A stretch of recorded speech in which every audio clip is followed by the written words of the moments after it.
चलते हैं महाभागवत पांडवों के पावन चरित्र में। तो ऋषियों ने बताया कि ऐसे मार्कंडेय जी आपको दर्शन देने पधार रहे हैं। युधिष्ठिर जी महाराज बहुत प्रसन्न हुए कि ऐसे महापुरुष का मुझे दर्शन होगा जो भगवान का साक्षात दर्शन किए हैं, बिना इच्छा के भी जिनको गौरी शंकर भगवान साक्षात दर्शन दिए। थोड़ी देर में देखा जैसे कोई कई सूर्य एक साथ उदय हो गए हो, ऐसा प्रकाश दिखाई दिया।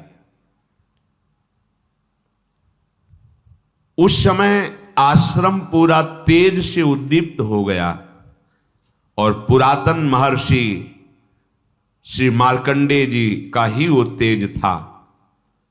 सब ब्रह्म ऋषि और पांडवजन हाथ जोड़कर खड़े हो गए। मार्कंडेय जी की अंग कांति से जैसे अग्नि में ज्वाला प्रकट होती है, ऐसे तेज प्रकट हो रहा था। देवता, ऋषि, मनुष्य, कोई भी ऐसा नहीं जो इनकी पूजा न करता हो। अर्थात सर्वश्रेष्ठ श्री मार्कंडेय जी महाराज को देखकर अनुपम धैर्यवान, परम पवित्र बुद्धि से संपन्न युधिष्ठिर और पांडवजनों सब ने साष्टांग प्रणाम किया। ब्रह्म ऋषियों ने स्तोत्रों के द्वारा स्तुति की। अमित तेजस्वी सर्वज्ञ महात्मा मार्कंडेय जी, द्रुपद कुमारी द्रौपदी, युधिष्ठिर, भीमसेन, अर्जुन, नकुल, सहदेव, इन सब के बीच में उनको सुंदर आसन मिला, विराजमान हुए। सब ऋषि तो उदासीन थे, पर मार्कंडेय जी युधिष्ठिर को देख करके मुस्कुराए। युधिष्ठिर जी ने देखा कि ये तो त्रिकालज्ञ महापुरुष हैं, क्या मेरी ऐसी अवस्था को देखकर ये मुस्कुरा रहे हैं?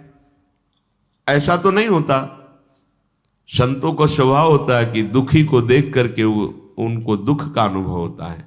सब ऋषि उदासी छाई हुई, पर ये बहुत मुस्कुरा रहे हैं।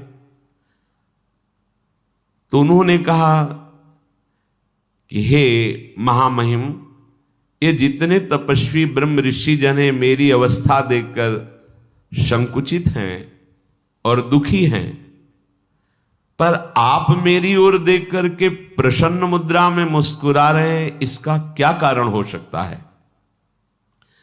मार्कंडेय जी ने कहा, तात न तात हृष्यामि न च स्मयामि, प्रहर्षजो मां भजते न दर्पः, तवा पदम त्वद्य समीक्ष रामं, सत्यम व्रतम दासरथिम स्मरामि। हे तात, हे युधिष्ठिर,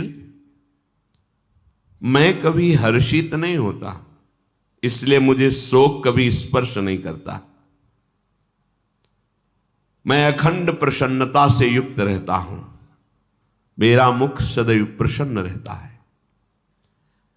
मुझे कभी किसी से मिलने से सुख नहीं होता, ना मिलने से दुख नहीं होता। मुझे कभी किसी प्रकार का अभिमान स्पर्श नहीं कर सकता। आज जो तुम्हारे को विपत्ति में पड़कर देखकर मेरा मुस्कुराना, तो आपको देख करके मुझे भगवान श्री राम की याद आ गई। आप क्या हो, आपके साथ तो महारथी 4 भाई हैं, बड़े बड़े ब्रह्म ऋषि घेरे हुए हैं, और आप पादुका भी पहने हुए हैं। लेकिन भगवान श्री राम अपने पिता की आज्ञा के लिए ना तो कोई अन्य सहयोगी है और ना पादुका पहने हुए हैं, केवल एकमात्र सारंग धनुष और लक्ष्मण जी और सिया जी के सहित बड़े कष्ट से वन में दशरथ नंदन श्री राम का मैं मिला था उन्हें ऋषिमुख पर्वत पर। उस समय जो उनको देखा था, क्या तुम्हें कष्ट मिल रहा है? भरण पोषण के लिए भगवान सूर्य ने तुम्हें बटलोई दे दी है, और तुम्हें सदैव अन्य स्मरण ना हो इसके लिए ब्रह्म ऋषि भागवतिक चर्चा सुनाते रहते हैं। भारी व्यवस्था है तुम्हारी, तुम्हें क्या कष्ट है? अगर हम उधर चिंतन करते हैं तब मुस्कुराहट है कि तुम अपने को शोक में मानते हो।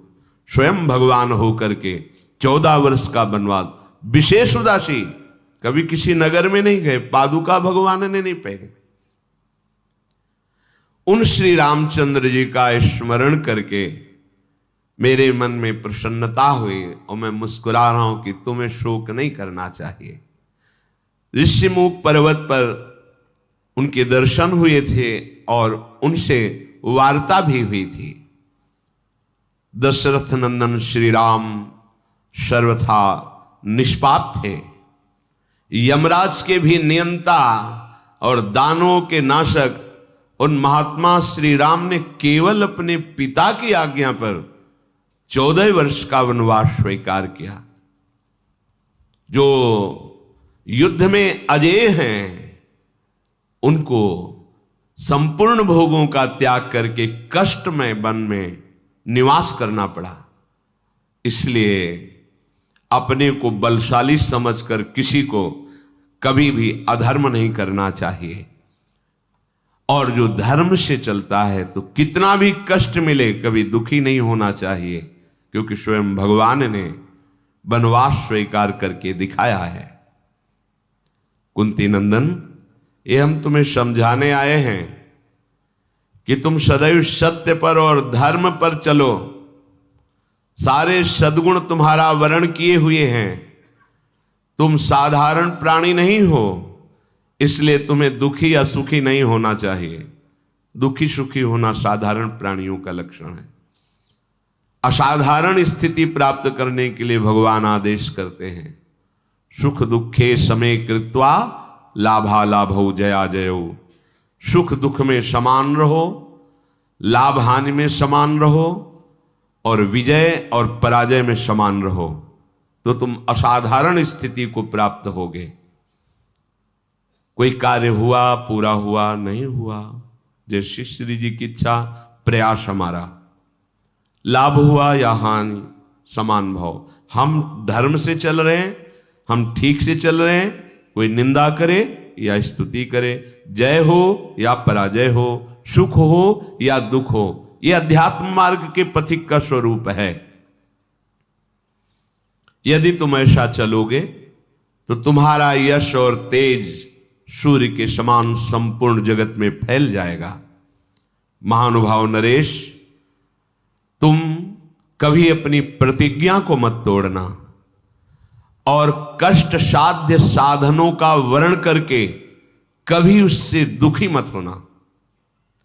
ये देखो भागवतिक मार्ग है, ये चढ़ाई वाला मार्ग है। जब हम इस पे चलते हैं तो कोई सहयोगी नहीं होता। पग पग पर दुख, अपमान, क्लेश और आंतरिक युद्ध, काम क्रोध आदि का आक्रमण, पर जो गुरुजनों के द्वारा दिए हुए मंत्र उपासना में दृढ़ है उसे कोई परास्त नहीं कर सकता। अन्यथा फिर सलाह लेने का विचार आता है 4 लोगों से कि भाई बड़ी समस्या, वो तुम्हें निश्चित परमार्थ से विलग कर देंगे। परमार्थ के संबंध की सलाह केवल महापुरुषों से ली जाए, भगवत प्राप्त महापुरुषों से, अन्यथा भ्रमित हो जाओगे, गिर जाओगे परमार्थ से। तो हे नरेश, तुम वनवास की अवधि पूरी करो। मैं देख रहा हूं कौरवों का विनाश होगा, राज्य लक्ष्मी तुम्हारा वर्ण करेगी, क्योंकि जिसके साथ भगवान श्री कृष्ण है वहां विजय ही विजय होती है। महर्षि मार्कंडेय जी ऐसा कह करके और वहां से अंतर्ध्यान हो गए। भगवान के परम प्रेमी भक्तजन जो होते हैं, ये जितने बड़े बड़े महापुरुष होते हैं, ये सब स्वाभाविक आके दर्शन देते हैं। भगवान के दर्शन के पहले महापुरुषों का दर्शन होता है, ये सिद्धांत है। जब किसी को भगवान का साक्षात्कार होना होता है तो उसके पहले बड़े बड़े भगवत प्राप्त महात्माओं के दर्शन होते हैं, दिव्य। फिर उसके अंदर वो सामर्थ्य आती है जिससे भगवान का दर्शन करने का अधिकार प्राप्त करता है। श्री मार्कंडेय जी के चले जाने के बाद ब्रह्म ऋषियों की सभा में चर्चा हुई कि क्रोध बड़ा है या क्षमा। अगर हमारे साथ कोई दुर्व्यवहार करता है तो मुझे क्रोध से विजय प्राप्त करनी चाहिए या क्षमा से। तो उन्होंने कहा कि दोनों अपनी जगह ठीक है। ना तो सदा क्रोध ही करना चाहिए और ना सदा ही कोमल बने रहना चाहिए। विवेक पूर्वक देखना चाहिए कि इस समय आवश्यकता किसकी है, तेज धारण करने की या शांत होकर सहने की। जो इस विवेक को नहीं धारण करता है वो अपने सतमार्ग को खो देता है। अब आपके गुरु निंदा कोई कर रहा है, इष्ट निंदा कर रहा है, धर्म विरुद्ध आपके साथ व्यवहार कर रहा है, एक बार क्षमा करने का अवसर है। पहली बार जिससे मिले हो और वो गलती कर रहा है तो उससे क्षमा कीजिए। एक बार क्षमा, सावधान, अब दोबारा शब्द नहीं, एक बार क्षमा। अगर दोबारा तो आप में सामर्थ्य हो तो जबान बंद कीजिए, नहीं कान बंद कीजिए और वहां से निकल जाइए। दंड देने की सामर्थ्य अपने लोगों में नहीं है, क्योंकि ईश्वर दंडधारी है, हम उनके दास हैं, वो देख लेंगे। अपने को हट जाना चाहिए। उस सभा में, जिस सभा में अधर्म बर्ताव हो रहा है, यदि आप बैठे रहे तो उसी अधर्म के आप भी भागी बनेंगे।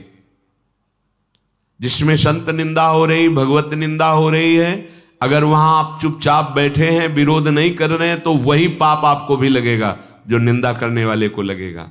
इसलिए या तो उठ के वहां से चल दें और या फिर उसका विरोध करें, सभा में खड़े होकर उसका विरोध करें कि आप ऐसा नहीं कर सकते। इसके करने से आप पाप से बच जाएंगे। अवसर देख करके कभी कभी शांत होना पड़ता है और कभी कभी भयंकर रूप भी धारण करना पड़ता है। इससे वो अपने परमार्थ को बचा लेता है। तुम्हें क्षमा का अवसर बताता हूं, जैसा मनीषी पुरुषों ने अनुभव करके सिद्धांत लिखा है।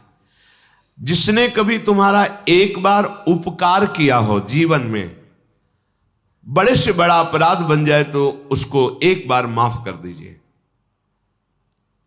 क्योंकि उसने उपकार किया। कभी थोड़ा भी तुम्हारा हित किया है और उससे यदि अपराध बन जाए तो पहले के उपकार का स्मरण करके बिना दंड दिए उसे छोड़ देना चाहिए। जाइए आप, इससे तुम्हारा क्षमा बल बढ़ेगा।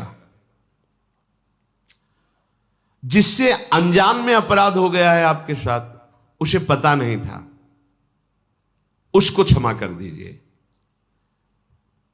क्योंकि सबके लिए सर्वज्ञता सुलभ नहीं है, वो अज्ञानी है, अज्ञान के कारण अपराध बन गया तो क्षमा कर दीजिए। पर जिसको एक बार क्षमा कर दिया है और फिर वही अपराध तुम्हारे साथ कर रहा है, तो फिर उसके लिए क्षमा शब्द का प्रयोग नहीं, क्योंकि अब वो फिर तुम्हारे लिए बहुत हानिकारक हो जाएगा। उसके अपराध निवारण के लिए फिर कानून व्यवस्था है, धर्म व्यवस्था है। जो जानबूझकर तुम्हारे साथ बार बार अपराध कर रहा हो, उसको अब क्षमा करना ठीक नहीं है, ये शास्त्र आज्ञा करता है। एक बार क्षमा कर दिया शास्त्राबाहु अर्जुन को। बड़े क्रोध से भगवान परशुराम जी आए, जब सुना कि जमदग्नि जी उनके पिता हैं, यहां से आश्रम का विनाश किया उसने और गौ आदि अपहरण करके ले गए। माता विलाप कर रही थी, तो उनका ऐसे समर्थ की मां विलाप कर रही है, मैं इनका विनाश कर दूं। जमदग्नि जी ने कहा नहीं, पहला अपराध है, क्षमा कर दीजिए, हमारा बल क्षमा है। लेकिन उद्दंडता उनकी इतनी बढ़ गई कि उन्होंने वध कर दिया आकर दोबारा जमदग्नि जी का। फिर भगवान परशुराम ने क्षमा नहीं किया। अपने तेज बल से और फरसे के बल से पूरे वंश का विनाश, काट काट के पहाड़ लगा दिए थे। तो जो उद्दंड है, पाप पे पाप करता जा रहा है, उसके लिए क्षमा शब्द का प्रयोग नहीं है। उसके लिए दंड ही उसके लिए सही औषधि है। प्राणी कोई भी हो, यदि एक बार अपराध करे तो विचार पूर्वक क्षमा कर देना चाहिए। यदि जानबूझकर दोबारा अपराध करता है तो उसे, ये दूसरों के लिए नहीं, अपने लिए भी लागू है। एक बार हमसे गलती हो गई तो प्रभु क्षमा कर देंगे। जानबूझकर गलती करो और सोचो कि भाई नाम या किसी से हम, तो उसको फिर नामापराध के अंतर्गत माना गया है और विशेष दंड का अपराधी। जैसे आपसे अभी तक गलती हो गई, पापाचरण हो गए, गंदे गंदे खाद्य और शब्द, आपने सत्संग सुना और अब लो नशानी अब ना नशई हो, और भगवान की शरण में हो गए तो सब माफ हो गया। लेकिन अब नहीं होना चाहिए। अगर फिर होता है तो सब जुड़ जाएगा ब्याज सहित। जो दोबारा बार बार अपराध करता है, उस अपराध के लिए दंड देने से ही उसका सुधार होगा, क्षमा से नहीं। अच्छी तरह जांच पड़ताल कर ले, और जब ये सिद्ध हो जाए कि ये अमुक बार बार अपराध कर रहा है, तो उसके क्षमा योग्य बर्ताव नहीं करना चाहिए, क्योंकि उसका सुधार हो जाएगा, उसके अपराध का दंड यदि उसे मिलेगा। कोमल स्वभाव और उग्र स्वभाव, ये दोनों होने चाहिए। अगर कोमल ही स्वभाव एकदम बनाए रखोगे तो फिर धर्म का भी पालन नहीं कर सकते हो। कई बार जैसे कहा है कि आपकी दृष्टि में पावर होना चाहिए। आप देख के मुस्कुरा दिए, आप ऐसे सरल ढंग से देख, कोई भी आपको बात करेगा, छेड़ेगा, परेशान करेगा। अंदर से भगवत चिंतन चल रहा है, सबके प्रति भगवत भाव है, लेकिन आपकी दृष्टि में, बचाइए अपनी दृष्टि को, तो आपकी दृष्टि में सामर्थ्य आ जाएगी। ऐसे ही आप जो देखते रहते हैं, आपकी दृष्टि शक्तिहीन होती रहती है। संत अपनी दृष्टि को, तो जितना आप अपनी नेत्रेंद्रिय को फिर आप देखेंगे तो सामने वाले के अंदर जो अपराध वृत्ति भयभीत हो जाएगा। दृष्टि में बहुत तक, सगर के जो 60,000 पुत्र थे, वो बड़ी मनमानी करके, वो किसी ने घोड़ा बांध दिया था कपिल आश्रम में, भगवान कपिल देव जी तो अपने ध्यान में ही थे, बड़ी उद्दंडता शुरू कर दी आश्रम में। तो केवल देखा ही था, भस्म हो गए, संकल्प नहीं किया था, ऐसा शास्त्र में लिखा है कि उन्होंने संकल्प किया हो जाओ भस्म, ऐसा कुछ नहीं, केवल देखा ही था, भस्म हो गए। उन्हीं के उद्धार के लिए तो भागीरथी गंगा जी का प्रादुर्भाव भूतल पर हुआ। तो सदैव कोमल स्वभाव नहीं रखना चाहिए। प्राय हमने महापुरुषों में भी देखा है, कभी कोमल बर्ताव तो कभी उग्र स्वरूप। उसे क्या होता है कि उद्दंड मनों पर अपने आप शासन होता है। बहुत दयालु हैं, बहुत कृपालु हैं, बहुत करुणामय हैं, तो आप देखो तुम्हारे मन की दशा क्या। अरे कुछ नहीं, 2 मिनट के बाद तो देखते हैं ना। और जब ये पता है कि अगर, तो फिर हमें दंड मिलेगा, निष्कासित कर दिए जाएंगे, नाना प्रकार का क्लेश मिलेगा, तो मन भयभीत होकर सतमार्ग में चलता है। इसलिए भगवान का कभी शांत स्वरूप देखा जाता है, कभी उग्र स्वरूप देखा जाता है। इसलिए कभी गुरुजनों को भी देखा जाता है कि बहुत शांत हैं, तो कभी बहुत दंड विधान पे लागू कर दे, जब बाहर ताला लगा दे, बात नहीं करने, नहीं, अंदर प्रवेश निषेध, ऐसा ऐसा। उसे मन को जो आपराधिक प्रवृत्ति में उत्साहित हो रहा था, वो भय लगा और सतमार्ग में चल दिया। यद्यपि कोमलता बहुत ही साध्य विषय है, हृदय कोमल रखना चाहिए, पर हर समय बाहरी मृदुता ठीक नहीं है। जब बचाने के उद्देश्य से दमयंती जी को छुआ तो कुछ नहीं हुआ, और जब काम वासना तो उनका सावधान कदम आगे नहीं। अब साधारण भाव नहीं तुम्हारा काम भाव हो गया है। अगर कदम बढ़ाया तो तुम भस्म हो जाओगे, हम पहले तुम्हें बता रहे, बढ़ाया तो भस्म हो गया। हम अहित नहीं चाहते किसी का, लेकिन कोई हमारे धर्म पर प्रहार करे, कोई हमारी इज्जत पर प्रहार करे, कोई ऐसा, तो ऐसे भी काम नहीं चलता है। बराबर भगवान भी ऐसे नहीं रहे हैं, और ऋषियों की भी देख लीजिए, जहां हुआ तो फिर इसका भी प्रयोग किया है। कहीं तेज की जरूरत होती है, कहीं क्षमा की जरूरत होती है। हर समय क्षमा ही क्षमा नहीं, और हर समय तेज ही तेज नहीं। क्षमा भी बल है और तेज भी बल है, और वही बलवान है जो भजन बल से युक्त है। जितना तुम में नाम है, हाँ देखा है, नाम का प्रभाव देखा है, भजन का बल देखा है। इसलिए देश काल और परिस्थिति का विचार करके कि इस समय हमें तेज का प्रयोग करना है या मृदुता का प्रयोग करना है, दोनों। अब कोई हमारे गुरुजनों पर प्रहार कर रहा है, कोई आक्षेप कर रहा है, कोई गाली दे रहा है, वहां हमारे भगवान है। नहीं, भगवान नहीं हो। अब पुष्प से पूजा नहीं होगी तुम्हारी। जिनके लिए प्राण समर्पित, अगर एक भी शब्द, तो ये प्राण हम समर्पित कर सकते हैं, लेकिन एक भी शब्द नहीं सुन सकते। ये तेज भागवती को होगा। सर्वम खलमिदम ब्रह्म की सिद्धि किए हुए महापुरुष की बात कह रहे हैं।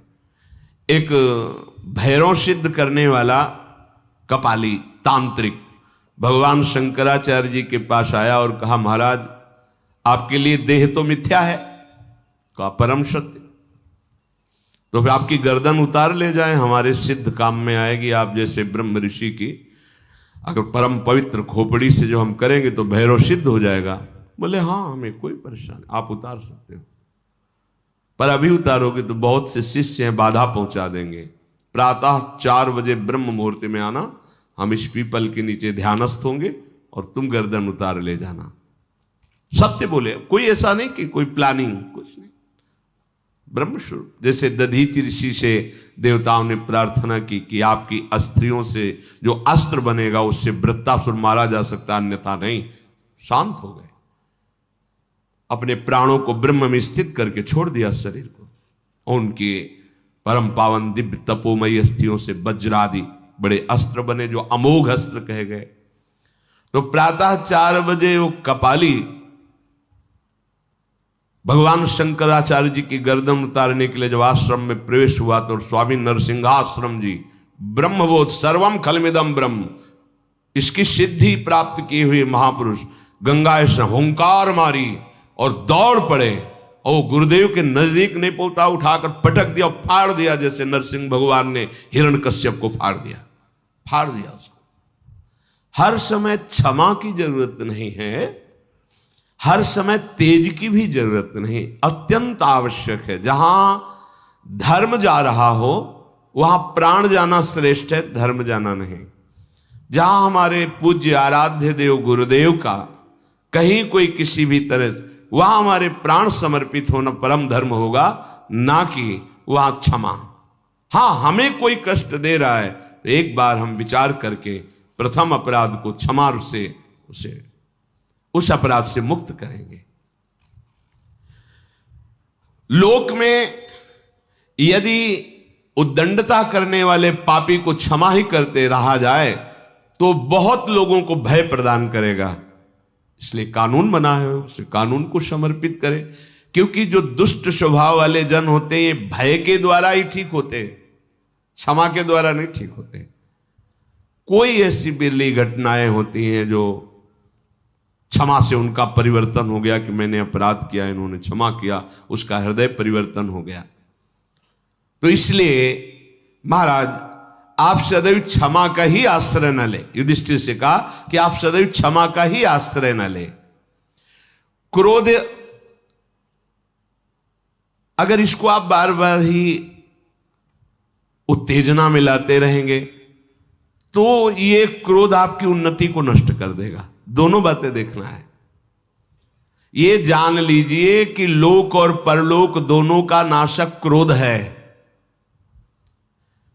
क्रोध जीतने से उन्नति होती है, क्रोध के वशीभूत होने से अवनति होती है। जो जितना क्रोध को अपने काबू में कर लेता है वो उतना ही परमार्थ पथ में आगे बढ़ जाता है। जगत में जो छोटी छोटी बातों में क्रोध करने लगते हैं उनका पतन हो जाता है। इसलिए उपासक को चाहिए कि सर्वनाशक इस क्रोध को पीना सीखे। जब गुस्सा आवे पीना सीखे। पीछे वर्णन कर चुके हैं। देखो, तेज और क्रोध में अंतर होता है। क्रोध होता है कामना के बाद और तेज होता है धर्म संबंध से। जब कोई धर्म का नाश कर रहा हो, जब कोई आराध्य देव, इष्ट देव, गुरुदेव आदि की बात हो, तो उस समय एक भागवतिक तेज होता है। और जब हमारी किसी वासना पर प्रहार होता है, हमारी इच्छा पर, फिर जो क्रोध होता है उसे पीना सीखना चाहिए।